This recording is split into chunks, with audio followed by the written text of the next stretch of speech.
All right, strap in, everybody. We're diving deep into West Virginia today. Oh yeah, we're going way beyond Mothman. We're talking about the kind of creatures and stories, the ones that make you think twice about camping out under the stars. Right. So we've got this amazing ebook called Unknown Appalachia, just full of these creepy tales. It really captures that feeling of West Virginia, that place where reality feels a little, Like a thin veil. yeah, if Yeah. something's just on the other side. Exactly. So are you ready to meet some of these creatures? Oh, absolutely.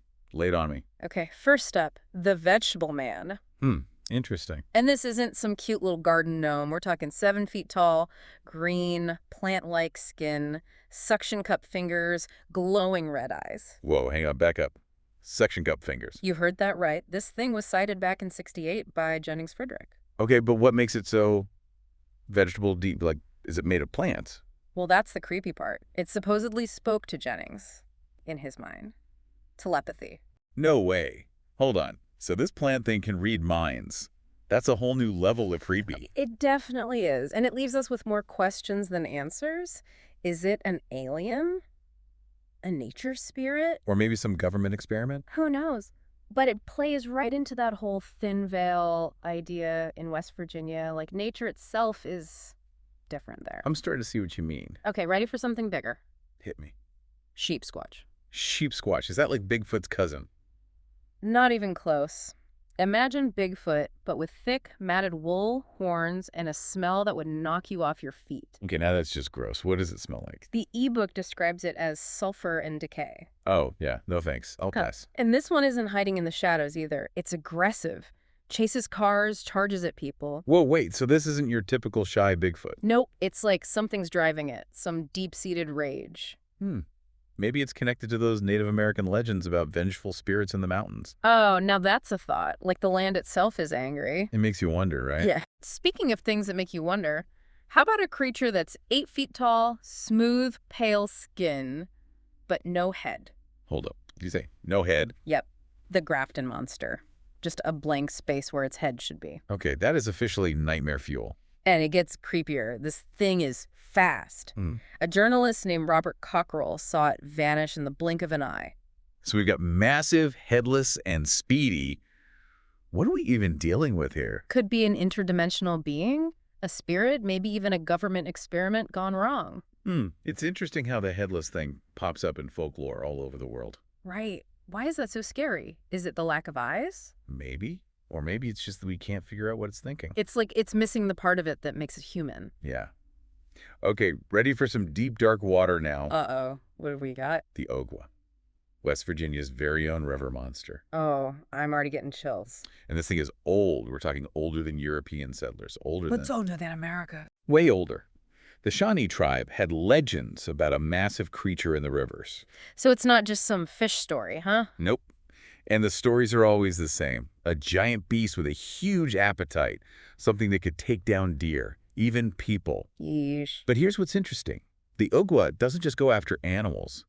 There are stories about hunters going missing too. What, like it targets them specifically? That's what it looks like. Like it's almost hunting them. That makes it more than just a hungry river monster, doesn't it? Yeah. It makes you wonder what else is going on. Is it some giant snapping turtle? A prehistoric crocodile? Or is it something else entirely? I don't want to think about it. Let's move on, shall we? Sure. Yeah. Let's talk about a place that's already pretty famous for the strange and unusual. Flatwoods. Ah, Flatwoods, home of the Flatwoods Monster. Right. But it's more than just that one sighting, isn't it? Oh, yeah, something about that place. It's like it never really went back to normal. It's like that event left a mark. Yeah. Like something's still there. Yeah. People talk about electronics going haywire, a feeling of being watched, even when there's nothing to see. And there are more specific encounters, too. Like that boy who saw a shape-shifting creature in his room. Ugh, I read about that. What was with that clicking sound people keep hearing? Nobody knows. But it's definitely creepy.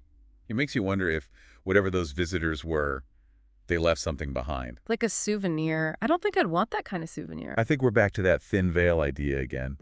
It's like the boundaries between the real and unreal get a little fuzzy in Flatwoods. Okay, I'm officially spooked. Can we lighten the mood a bit? How about a ghost story? As long as it doesn't involve any more headless creatures, I'm in. All right. Let's head over to Moonville Tunnel. Oh yeah, I've heard about this place. Isn't it supposed to be haunted? You bet. specifically by the headless train conductor. Oh, come on. Not another headless guy. Well, it's a classic ghost story for a reason. And Moonville Tunnel has a history that makes it even creepier.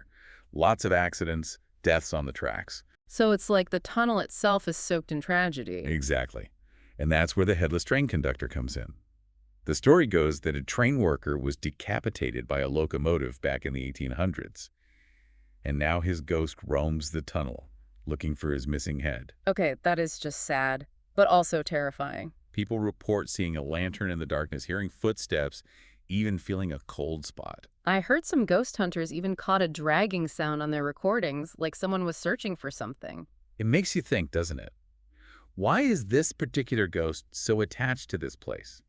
Is it the search for his head, or is it something more? Maybe he just wants to clock out for the last time. Okay, I need a break from the spooky stuff for a minute. How about a good old-fashioned ghost story? You know, the kind that makes you sad more than scared. All right, let's talk about Screaming Jenny of Harper's Ferry. Oh yeah, I've heard of her. Isn't she supposed to be the ghost of a woman who died in a train accident? That's right. But what makes her story so different is that it seems like she's reliving that moment over and over again, like a stuck record. That's awful. Poor woman. It's like this powerful event, her death, left behind an imprint on that location, a kind of energetic echo that keeps replaying itself. So it's not really her, just a dot memory. Maybe. But it's still powerful. People still see her. Train conductors slam on their brakes thinking they're going to hit her. Oh man. It's like she's trapped in that moment of terror forever. It makes you wonder if there's anything anyone can do to help her. This question a lot of people ask about these kinds of hauntings. Is there a way to release them? Or are they bound to these places for eternity? I don't know, but it's definitely something to think about. Okay, I think I'm ready for something a little more dot modern. Modern, what do you mean? You know, something that fits into our world of technology and gadgets. Something a little more sci-fi. Ah, I see. How about the Rivesville shadow creature? Okay, that sounds intriguing. What's so special about this shadow creature? Well, for starters, it doesn't move like a normal shadow. It flickers, teleports, like a bad TV signal. Whoa, that's creepy. It's like something out of a video game. Right. And there's more. This thing has been linked to disappearances. Disappearances, you mean like people going missing? Yep. There's a story about a guy named Danny Wilkes talking on the phone with his mom when he just vanished. No way, what happened? All they found was his phone on the ground. His last words were, "Mom, something's wrong. It's here. I don't..." And then the call cut off. That's terrifying. So is this shadow creature abducting people? Taking them somewhere else? We don't know. That's what makes it so scary. It's like it operates outside of our understanding of reality. Okay, I'm officially freaked out. Let's switch gears again, shall we? Sure. How about some creatures that are more about warnings than attacks? Warnings. What kind of warnings? Warnings about bad things to come. We're talking about the white things, sometimes called the devil dogs of West Virginia. Okay, so not your typical cuddly canine. Not even close. These are massive, spectral beasts with white fur, glowing red eyes, and a scream that'll make your blood run cold. That's a pretty terrifying image. But they don't seem to be the cause of the bad luck. It's more like they appear before it happens. So like omens. Exactly. They show up, observe, and then disappear, leaving behind a feeling of dread. What are they trying to tell us? That's the question, isn't it? Are they trying to warn us? Or are they just witnesses to some cosmic event that we don't understand? It's a pretty heavy thought. Okay, last one. Right. Yep. And this one's a doozy.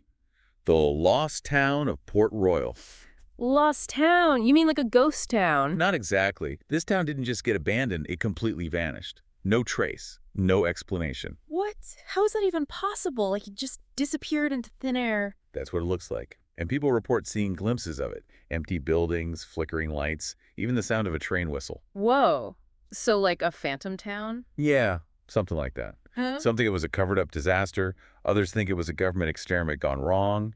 Some even think it's caught in a time loop. A time loop, like it's reliving the same day over and over again. It's a wild theory, but it's out there.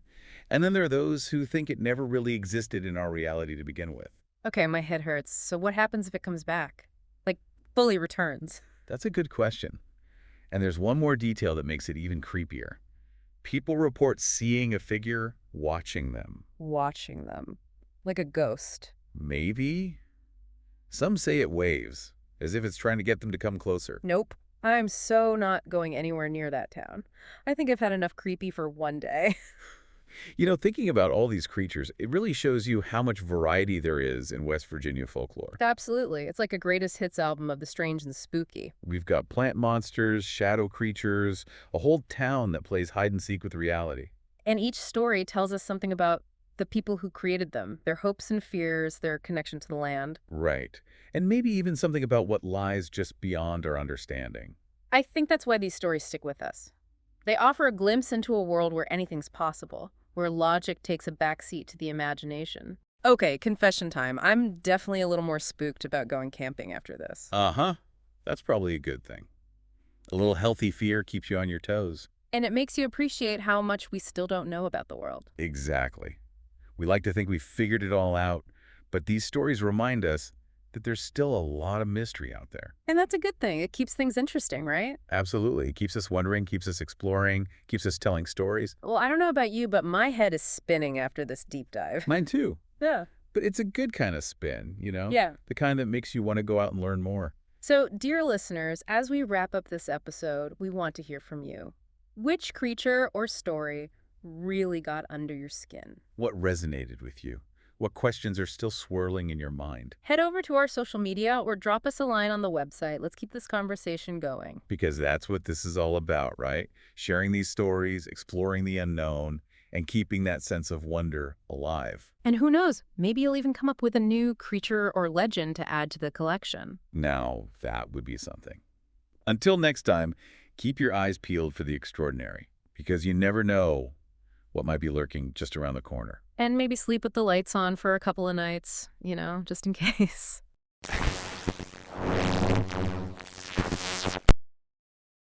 Thanks for listening to today's podcast. The West Virginia Media Lab is all about celebrating our state and its people, businesses, stories, news, and folklore. If you love West Virginia like we do, be sure to comment below, then subscribe, like, and hit the notification bell to stay connected. Until next time, stay wild, wonderful, West Virginia.